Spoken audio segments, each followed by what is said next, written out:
سال محرم سے شروع ہوتا ہے اور ذی الحج پہ ختم ہوتا ہے۔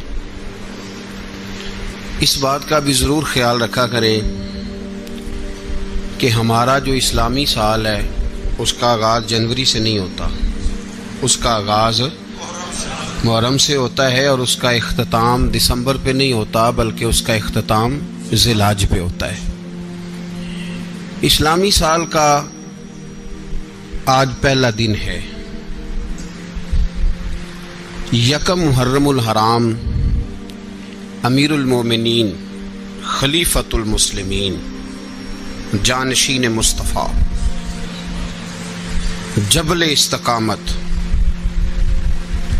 اور رسول اللہ کے دین کا بہت بڑا سپاہی حضرت عمر فاروق رضی اللہ تعالی عنہ، جناب عمر کا نام صرف کام نہیں، حضرت عمر کا نام انقلاب برپا کر دیتا ہے۔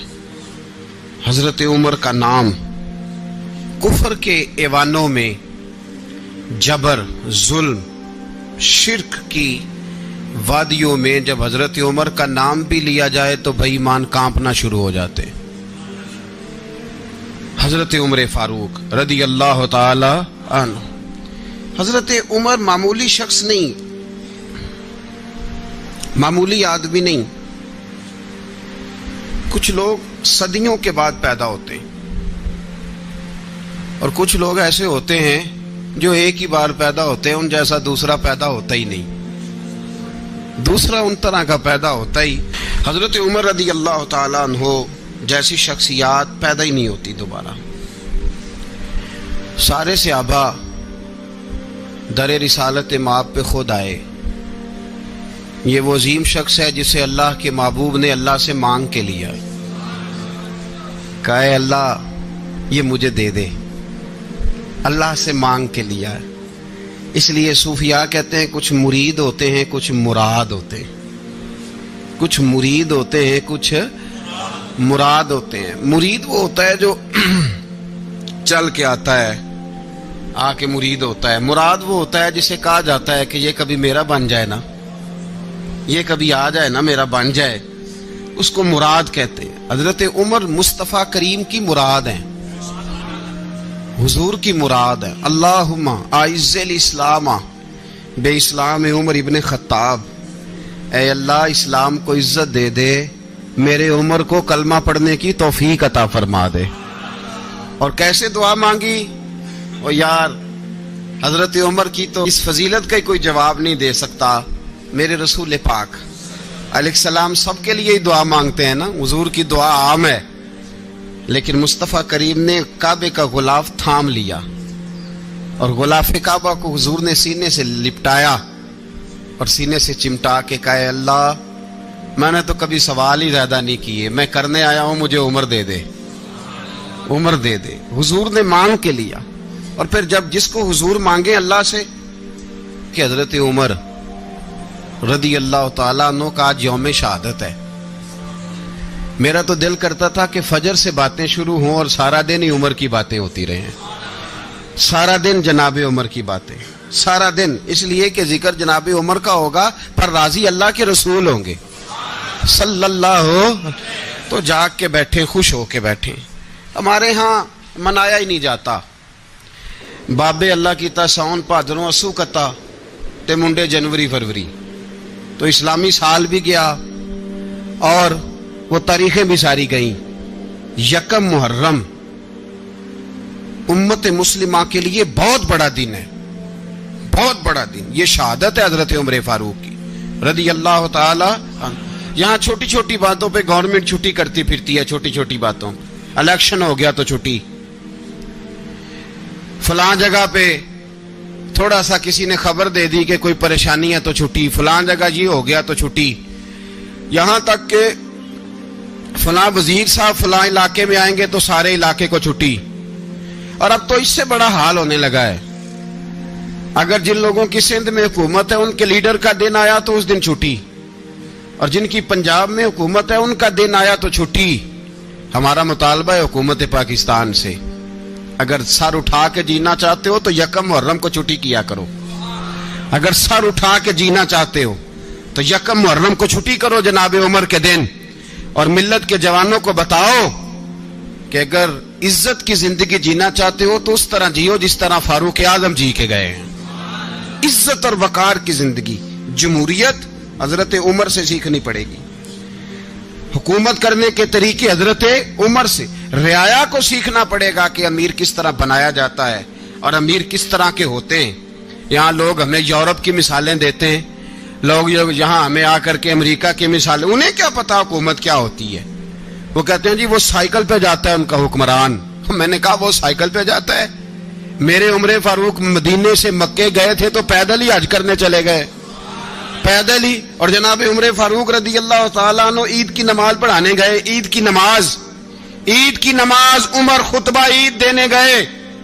اور اس زمانے میں کون سا غریب ہے جو ننگے پاؤں جاتا ہو؟ کون سا غریب ہے جو مسجد ننگے پاؤں جاتا ہو؟ لوگوں نے تو 3 قسم کی چپلیں رکھی ہوئی ہیں، ایک مسجد جانے کی علیحدہ ہے، گھر پہننے کی علیحدہ ہے، شادی بیاہ پہ جانے کی چپل علیحدہ ہے۔ حضرت عمر فاروق رضی اللہ تعالیٰ عنہ نکلے عید کا خطبہ دینے کے لیے تو بیوی سے کہنے لگے جوتا۔ اس نے کہا صاحب اتنی دفعہ ٹوٹا ہے اب گانٹھا نہیں جا سکتا، اتنی دفعہ ٹوٹا ہے کہ اب دوبارہ پیمند نہیں لگ سکتے۔ تو حضرت عمر کہنے لگے چل کوئی حرج نہیں، رہے بغیر جوتے کے ننگے پیر ہی چلتے ہیں، کوئی حرج نہیں۔ تو کہنے لگے لوگ کیا کہیں گے؟ فرمایا چپ کر، لوگ جس دن عمر نے یہ دیکھ لیا نا لوگ اس کے بارے میں کیا کہتے ہیں، اس دن عمر نہیں رہے گا۔ تو کہا پھر آپ کا نظریہ کیا ہے؟ فرمایا میرا نظریہ یہ ہے کہ رب رسول میرے بارے میں کیا کہتے ہیں، لوگوں کا کیا ہے؟ لوگ کل کسی کے بارے میں کچھ کہتے ہیں اور پرسوں کچھ کہتے ہیں، میرا نظریہ یہ ہے کہ رب رسول میرے بارے میں ننگے پیر عمر جا رہے ہیں۔ کون جی؟ میں بڑا ماڑا۔ اچھا جناب کیا غربت ہے؟ 10 قسم کے جوڑے لٹکے ہوئے ہیں کمرے میں اور پہننے کی فرصت نہیں، سویرے کیا پہننا ہے، شام کیا پہننا ہے، 15 سوٹ کٹھے استری ہو کے لانڈری والا بھیج رہا ہے، اور تو غریب ہے، تو بہت بڑا غریب ہے۔ اس لیے کہ غربت پیسوں کی وجہ سے نہیں ہوتی، غربت تو دل کی ہوتی ہے۔ تو واقعی بڑا غریب ہے اور تو غریب ہی رہے گا۔ امیر تو عمر فاروق تھے جو ننگے پاؤں چلے گئے عید کی نماز پڑھانے، تو رستے میں جو ملا کہنے لگا عمر جوتا تو پہن لو۔ فرمایا تمہیں عمر کا جوتا نہ پہننے کا نقص تو نظر آیا ہے، کوئی حرج نہیں، اگر عمر کو کبھی بتانا ہوا تو وہ والا نقص بتانا جو عمر کی سیرت میں پیدا ہو، کردار میں پیدا ہو، وہ والا نقص بتانا، یہ چھوڑو جوتے آتے جاتے رہتے۔ ننگے پاؤں گئے، پاؤں دھوئے، نماز پڑھائی، لوٹ آئے۔ او بھائی یہاں تو ہمارا بناؤ سنگار اترنا، جتنی توجہ کپڑوں کی طرف ہے اتنی توجہ کبھی ہماری علم کی طرف ہوتی نا، جتنا ذوق شوق ہمارا بناؤ سنگار کی جانب ہے، اتنا بناؤ سنگار کبھی ہمارا اخلاقیات کی جانب ہوتا تو معاملات بڑی حد تک سنورے ہوئے ہوتے۔ حضرت سیدنا فاروق اعظم رضی اللہ تعالی اپنی زندگی کو ترتیب دیا، ایک دن بھی خلافت نہیں مانگی اللہ سے۔ حضرت عوف بن مالک اشجعی ایک صحابی ہیں، حضرت عوف بن مالک رضی اللہ تعالیٰ عنہ فرماتے ہیں کہ جناب ابو بکر صدیق کا زمانہ تھا تو میں نے خواب دیکھا، میں نے خواب میں جناب عمر کو دیکھا، اور میں نے دیکھا کہ کوئی کہنے والا کہہ رہا ہے کہ عمر وہ ہے کہ اللہ کے رستے میں کوئی اسے جتنا مرضی برا بھلا کہے یہ پرواہ نہیں کرتا۔ کس کے رستے میں؟ بولے سارے۔ اس کا مطلب ہے اللہ کے رستے میں لوگ برا بھلا بھی، قرآن مجید نے کہا وَلَا يَخَافُونَ لَوْمَةَ لَائِمٍ، کچھ لوگ ایسے ہیں جو برا بھلا کہنے والوں کی پرواہ نہیں کرتے۔ آپ یقین کریں اگر پرواہ شروع ہو جائے نا تو دین کا کام ختم ہو جائے، نہ کوئی تقریر کرے، نہ کوئی تدریس کرے، نہ کوئی پیری مریدی کرے، ختم ہو جائے اگر باتوں کی پرواہ ہو۔ لیکن وہ پرواہ، حضرت عوف بن مالک اشجعی کہتے ہیں میں نے خواب میں دیکھا کہ عمر وہ ہے جو کسی کی پرواہ، اور دوسری بات میں نے یہ دیکھی کہ عمر خلیفہ بنے گا، اور تیسری بات میں نے خواب میں یہ دیکھی کہ عمر شہید بھی کیا جائے گا، عمر شہید بھی ہوگا۔ یہ میں نے 3 باتیں خواب میں دیکھی۔ فرماتے ہیں میں نے آ کے خواب حضرت ابو بکر صدیق کو سنائی، وہ خلیفہ تھے۔ وہ کہنے لگے ٹھہر جا، میں عمر کو بلاتا ہوں، اس کے سامنے دوبارہ سنانا، اس کے سامنے۔ فرماتے ہیں میں نے بلایا،